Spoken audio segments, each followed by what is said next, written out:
Una palabra, 5 letras en griego. La escuchaste en la boda de tu prima cuando el cura preguntó si aceptaban que la iglesia bendijera la unión. La escuchaste en el funeral de tu abuelo o en la homilía que empezaba con "la iglesia nos enseña que".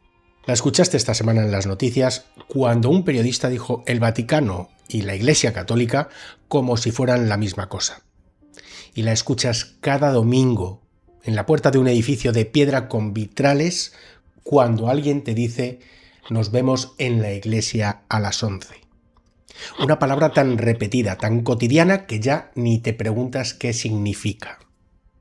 Eclesia. Y ese silencio, esa falta de pregunta, es exactamente el problema. Porque la palabra que tú dices no es la palabra que Jesús usó. No es una evolución natural del idioma, de esas que pasan sin que nadie decida nada. Es una sustitución.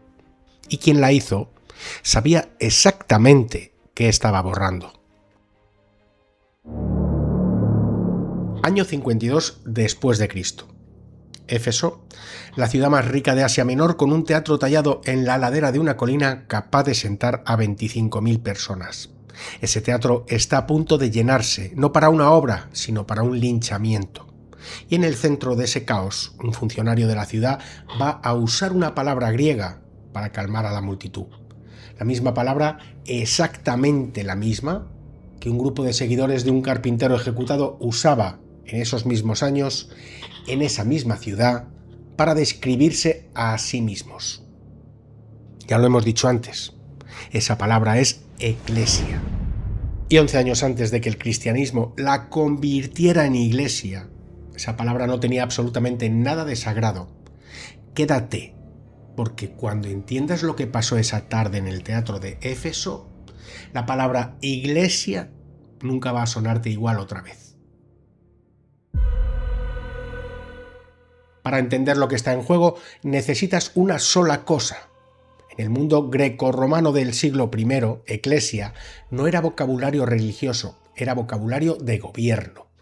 En cada ciudad griega con autonomía, y Éfeso, bajo dominio romano, conservaba la suya en asuntos internos, existía una institución llamada exactamente así, la eclesia. No un edificio, una reunión. La asamblea de ciudadanos libres, convocados por un heraldo, que se juntaban para votar leyes, juzgar disputas, decidir impuestos y declarar la guerra. Ser miembro de la Eclesia no era un acto de fe, era un derecho político reservado a quienes tenían ciudadanía plena. La palabra viene de dos partes, ek, fuera de, y kaleo, llamar. Eclesia significa literalmente los llamados fuera, sacados de sus casas, de sus talleres, de su vida privada, para ejercer poder colectivo en un espacio público. No es un lugar, es un acto, es gente saliendo de donde estaba para decidir algo juntos. Y esa es la palabra, esa exacta, que un heraldo del imperio va a gritar en el teatro de Éfeso para intentar meter en cintura a una multitud que ya no lo escucha. Demetrio es platero. Fabrica, junto a un gremio entero de artesanos, pequeños santuarios de plata en miniatura del templo de Artemisa, una de las 7 maravillas del mundo antiguo y la principal fuente de ingresos turísticos y religiosos de Éfeso. Los peregrinos que llegan a toda Asia Menor compran esas figuras como quien hoy compra un souvenir bendecido. Es un negocio sólido, generacional, protegido por el prestigio de la diosa. Y ese negocio lleva meses cayendo. La razón tiene un nombre, un judío itinerante llamado Pablo, que lleva más de 2 años predicando en la escuela de un tal Tirano, a pocas calles del gran templo, diciendo a alguien que ningún comerciante de Éfeso quiere escuchar, que los dioses hechos con manos humanas no son dioses, hechos de plata, de mármol, de madera, no son nada. Demetrio reúne a su gremio, no apela a la teología, apela al bolsillo y al orgullo de la ciudad. Este Pablo ha convencido a mucha gente de que los dioses hechos por manos no son dioses. Corremos el riesgo de que nuestro oficio caiga en descrédito y de que el templo de la gran diosa Artemisa sea tenido en nada.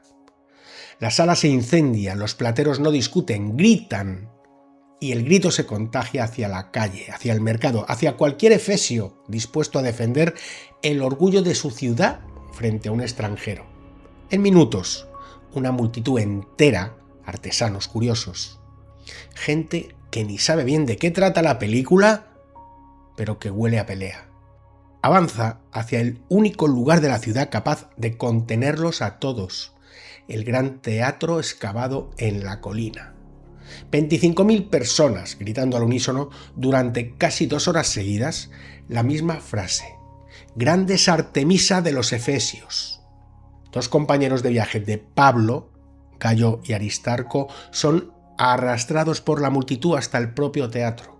Pablo quiere entrar a defenderlos, sus propios discípulos y hasta algunas autoridades de la provincia que le tienen aprecio se lo impiden por la fuerza.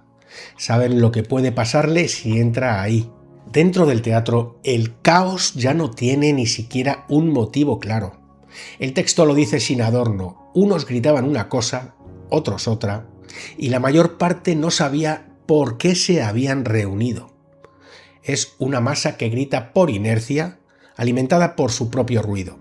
Y en ese momento, exactamente en ese momento de descontrol absoluto, aparece un solo hombre capaz de detenerla con palabras: el secretario de la ciudad, el funcionario de más alto rango entre la administración local y Roma, el único con autoridad real para hablarle a esa multitud y ser escuchado.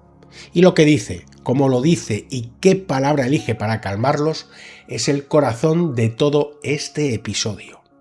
El secretario sube y primero calma a la masa recordándoles algo obvio. Nadie en el mundo ignora que Éfeso es la guardiana del templo de Artemisa. Nada de lo dicho por Pablo pone eso en riesgo real.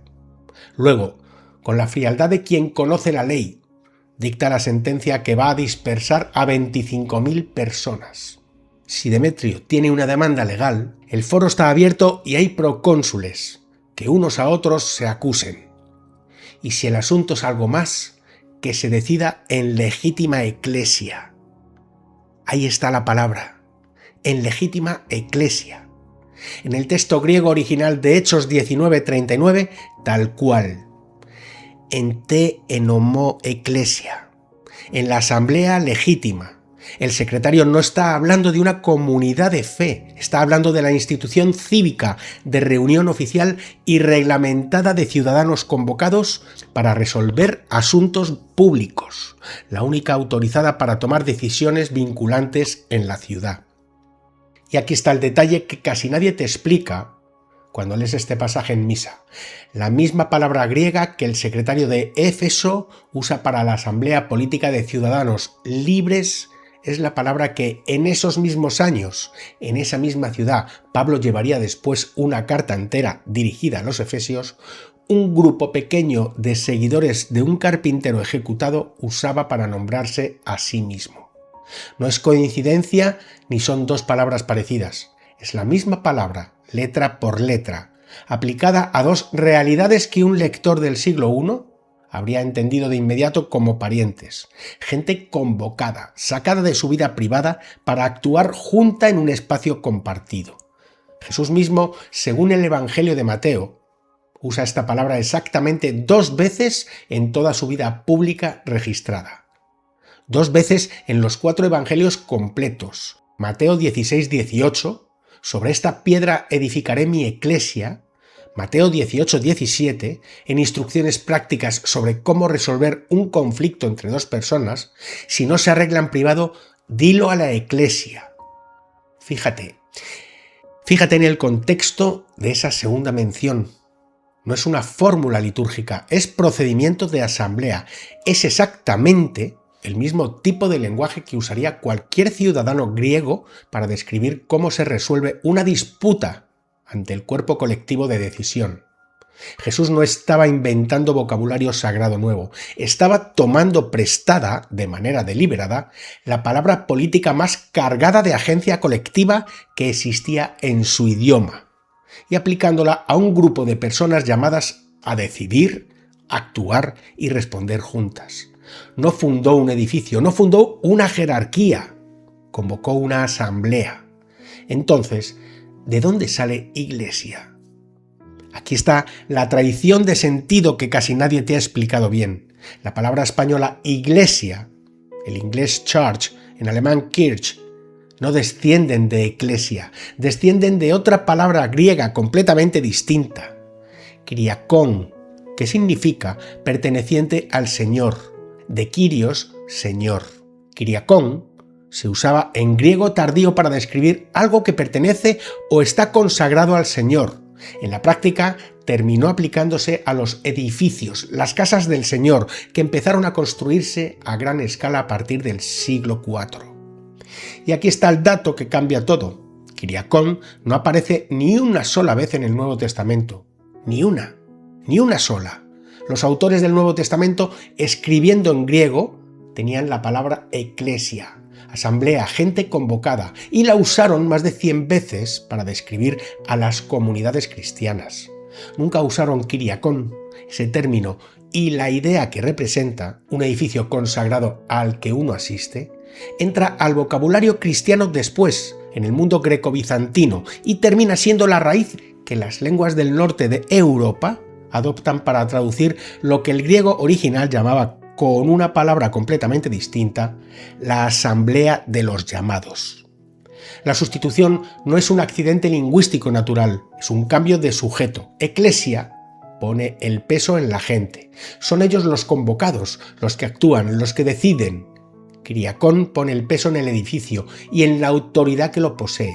Es un lugar al que uno pertenece, al que uno asiste, cuya autoridad reside fuera de la asamblea misma. Y el vocabulario histórico en que esa sustitución se vuelve masiva no es casualidad de vocabulario.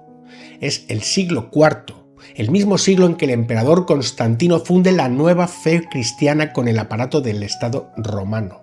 Es exactamente entonces cuando se financian, a escala imperial, los primeros grandes edificios cristianos monumentales, basílicas construidas con el mismo modelo arquitectónico de los tribunales romanos, no de los lugares de asamblea griega. Y es exactamente entonces cuando la palabra que designa a esos edificios, kyriakón, casa del Señor, empieza a desplazar en el uso cotidiano a la palabra que designaba a la gente reunida para decidir, eclesia. La misma multitud a la que el secretario de Éfeso, 2 siglos y medio antes, había llamado a resolver sus disputas en asamblea legítima, ciudadanos con voz, con voto, con agencia, termina en la nueva era imperial cristiana, convertida en feligreses que asisten a un edificio para recibir instrucción de una jerarquía que ya no responde ante ellos, sino que la administra desde arriba. Y aquí es donde la ironía histórica se vuelve casi insoportable, porque el propio episodio del teatro de Éfeso ya contenía, sin que nadie lo notara entonces, la advertencia completa.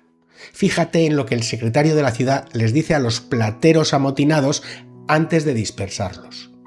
Si tienen una queja legítima, existe un procedimiento legal, el foro, los procónsules, la asamblea arreglada, para resolverla sin necesidad de que 25.000 personas griten al unísono durante 2 horas sin saber por qué. La eclesia legítima, en su diseño original, era precisamente el antídoto contra la multitud enardecida que grita sin agencia real, movida por el miedo a perder un negocio y por el orgullo herido de una ciudad. Era el espacio donde el ruido se convertía en procedimiento, donde la masa se convertía en ciudadanos con voto. 300 años después, la institución que heredó el nombre cristiano de esa misma palabra griega, transformada ya en kyriakón, en edificio, en jerarquía, se fusionaba con el mismo tipo de poder imperial que gobernaba Éfeso. Y lo que antes era garantía contra la multitud sin agencia, se convierte con el tiempo en la maquinaria que le pide a la multitud que escuche, que obedezca y que no pregunte. La asamblea que decidía se convirtió en la audiencia que asiste. El pueblo llamado a actuar se convirtió en el pueblo llamado a callar y recibir.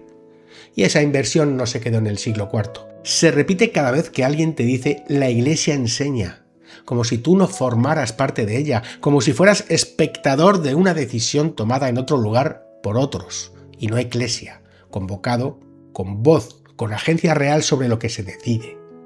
Se repite cada vez que confundes el edificio con la comunidad, la jerarquía con la asamblea, la asistencia pasiva con la participación activa que la palabra original de Jesús exigía. Así que la pregunta que te queda después de todo esto no es sobre teología abstracta, es sobre ti. Sí, sobre ti. Concretamente, este domingo, la próxima vez que entres a un edificio con vitrales. ¿Eres eclesia? Alguien convocado que actúa, que decide, que tiene voz real sobre lo que sucede ahí dentro. ¿O eres asistente de un kiriakón, alguien que ocupa un asiento, escucha y se va exactamente igual que llegó? Jesús no fundó un edificio al que asistir en silencio, convocó a gente para que decidiera y actuara junto a otros. Lo que se construyó después, con ese nombre prestado de otra palabra griega, es una cosa distinta. Y ahora ya sabes cuál es cuál.